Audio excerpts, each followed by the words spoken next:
Dubai پاکستانیوں اور south Asians کے لیے سرمایہ کاری کا ایک پرکشش مقام کیوں ہے؟ اس سوال کے جواب کے لیے ہم نے پاکستان اور بیرون ملک میں ریئل اسٹیٹ کے شعبے کے اندر سرمایہ کاری کرنے والے افراد کے ساتھ کام کرنے والے ایک ریئل اسٹیٹ ایجنٹ سے بات کی اور انہوں نے چند پہلوؤں کی نشاندہی کی،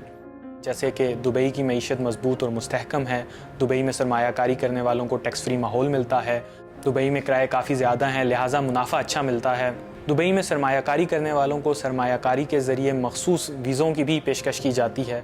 اس کے علاوہ انفراسٹرکچر، ٹرانسپورٹ کا بہترین نظام اور عوامی سہولیات اس جگہ کو پاکستانی اور ساؤتھ ایشینز کے لیے پرکشش بناتا ہے۔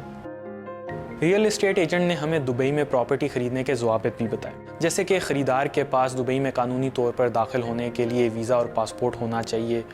آمدن اور معاشی استحکام کا ثبوت دینا ہوتا ہے کہ وہ اس سودے کی مالی استطاعت رکھتا ہے یا نہیں، سرمایہ کاری کرنے والے کو دبئی لینڈ ڈپارٹمنٹ سے نو آبجیکشن سرٹیفکیٹ یا NOC بھی درکار ہو سکتا ہے۔ خریدار کو بینک میں پیسہ جمع کروانا ہوتا ہے اور پھر ضروری کاغذات مکمل کرنا ہوتے ہیں جس میں فروخت کا معاہدہ شامل ہے، اور یہ سارے کام وکیل یا ایجنٹ کی مدد سے بھی ہو سکتے ہیں۔